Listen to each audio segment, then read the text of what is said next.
మందికి పట్నం జనాలకు తెలియజేయనది ఏమనగా ముఖ్యంగా మెట్రో బండి మీద పోయేటోళ్ళు మంచిగా నుర్రి.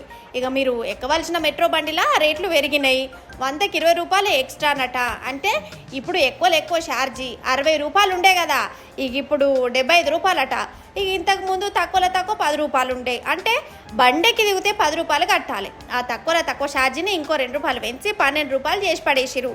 ఇంకా కరెక్ట్గా చెప్పాలంటే 4 కిలోమీటర్ల దాకా ప్రయాణం చేయాలంటే 18 రూపాయలు, 6 కిలోమీటర్ల దాకా 30, 12 కిలోమీటర్ల దాకా ప్రయాణం చేస్తే 50, 24 కిలోమీటర్లు ప్రయాణం చేస్తే 70 రూపాయలు, అంతకు మించితే 75 రూపాయలు అన్నట్టు.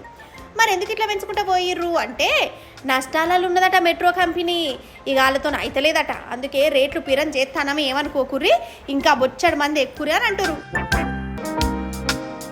కాదుల్లా ఏడాది కిందట దాకా మెట్రో బండి కలకలలాడేది. పట్నంలో ట్రాఫిక్ జాములా ఇరుక్కునే బదులు మంచిగా నిలబడైనా కానీ ఏసులో పోవచ్చు, గంటలు 7 గంట ఆడికి పోవచ్చు అనుకునేది. అందుకే బోగీలు కూడా పెంచమని డిమాండ్లు చేసిరు. కానీ మెట్రో వాళ్ళకు బోగీలు పెంచమంటే రేట్లు పెంచిరు. అసలే ఏడాదిన్నర సంది ఫ్రీ బస్సులు ఏమంటే ఆడోళ్ళు బస్సులలో ప్రయాణం చేస్తారు. నా సొంటోళ్ళు పోతే పోనీ 40 రూపాయలు అనుకొని మెట్రోలో ప్రయాణం చేస్తారు. అయితే ఇప్పుడు ఈ రేట్లు పెంచి ఆఖరికి నా సొంటోళ్ళను కూడా అసలే ఎక్కకుండా చేస్తారు కదా. గిట్లనే అనిపిస్తుందోలా.